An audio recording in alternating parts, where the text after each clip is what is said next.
ദൈവവചനം അത് ഹൃദയത്തിൽ എഴുതി വയ്ക്കുകയും ജീവിതത്തിൽ അത് കാത്തു സൂക്ഷിക്കുകയും ചെയ്യണം.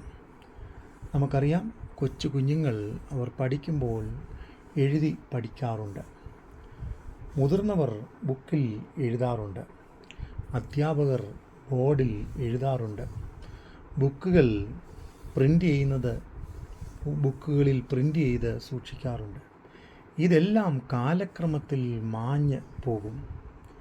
എന്നാൽ ആവർത്തന പുസ്തകം 6-ാം അധ്യായം അതിൻ്റെ 6-ാം വാക്യം, ഇന്ന് ഞാൻ നിന്നോട് കൽപ്പിക്കുന്ന ഈ വചനങ്ങൾ നിൻ്റെ ഹൃദയത്തിൽ ഇരിക്കണം.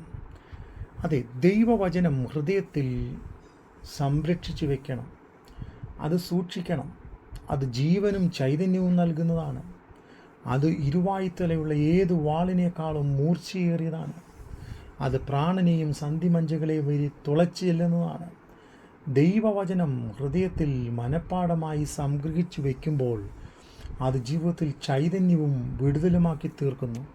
119-ാം സങ്കീർത്തനം അതിൻ്റെ 11-ാം വാക്യം പഠിക്കുമ്പോൾ, ഞാൻ നിന്നോട് പാപം ചെയ്യാതിരിക്കേണ്ടതിന് നിൻ്റെ വചനത്തെ എൻ്റെ ഹൃദയത്തിൽ സംഗ്രഹിക്കുന്നു. അതെ, വചനം ഹൃദയത്തിൽ സംഗ്രഹിക്കുമ്പോൾ അത് സത്യത്തിലും നീതിയിലും വഴി നടത്തുവാൻ കാരണമായി തീരുന്നു. പിന്നെയും സങ്കീർത്തനങ്ങളിൽ ഇങ്ങനെയാണ് കാണുന്നത്, നിൻ്റെ വചനം എൻ്റെ കാലിന് ദീപവും എൻ്റെ പാതയ്ക്ക് പ്രകാശവും ആയിരിക്കുന്നു. അതെ, ഞാൻ നിന്നോട് പാപം ചെയ്യാതിരിപ്പാൻ നിൻ്റെ വചനത്തെ എൻ്റെ ഹൃദയത്തിൽ സംഗ്രഹിച്ചിരിക്കുകയാണ്. ജീവിതത്തിൽ പലപ്പോഴും പാപസോപാനമാകുന്ന സാഹചര്യങ്ങളും അവസ്ഥകളും നമ്മുടെ മുമ്പിൽ കടന്നു വരുവാൻ ഇടയുണ്ട്. എന്നാൽ ദൈവവചനം ഇങ്ങനെ പറയുന്നു, യെരമ്യാ പ്രവചനം 1-ാം അധ്യായം അതിൻ്റെ 17-ാം വാക്യം, ഞാൻ ബാലനെന്ന് നീ പറയരുത്, ഞാൻ നിന്നെ അയക്കുന്ന ഏവരുടെയും അടുക്കൽ നീ പോകുകയും ഞാൻ നിന്നോട് കൽപ്പിക്കുന്നതൊക്കെയും സംസാരിക്കുകയും വേണം. അതെ, ദൈവം നമ്മോട് കൽപ്പിക്കുന്ന വചനങ്ങൾ കേൾക്കുവാൻ, അത് മറ്റുള്ളവരോട് പറയുവാൻ തക്കവണ്ണമുള്ള ഉൾക്കാഴ്ച നമ്മളിൽ ഉണ്ടാകേണ്ടിയിരിക്കുന്നു. അത് നാം ഹൃദയത്തിൽ സംഗ്രഹിക്കുവാൻ ഇടവന്നാൽ, യെഹെസ്കേൽ പ്രവചനം 3-ാം അധ്യായം അതിൻ്റെ 17-ാം വാക്യം, മനുഷ്യപുത്ര, ഞാൻ നിന്നെ ഇസ്രായേൽ ഗൃഹത്തിന് കാവൽക്കാരനാക്കിയിരിക്കുന്നു.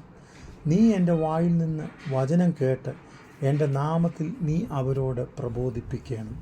അതെ, വചനം കേൾക്കുക, അത് പ്രബോധിപ്പിക്കുക.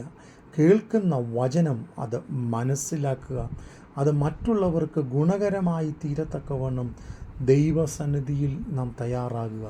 തീമോഥെയോസിൻ്റെ ലേഖനം 4-ാം അധ്യായം 2-ാം വാക്യം, വചനം പ്രസംഗിക്കുക, സമയത്തിലും അസമയത്തിലും ഒരുങ്ങിയിരിക്കുക. അതെ, വചനം അനേകർക്ക് ജീവനായി, ചൈതന്യമായി, ശക്തിയായി, വിടുതലായി വെളിപ്പെട്ടു വരുന്നു. ഇന്ന് പാപം വർദ്ധിച്ചു വരുവാൻ, തോൽവി വർദ്ധിച്ചു വരുവാൻ കാരണം വചനത്തെ ഹൃദയത്തിൽ സംഗ്രഹിക്കാത്തതാണ്.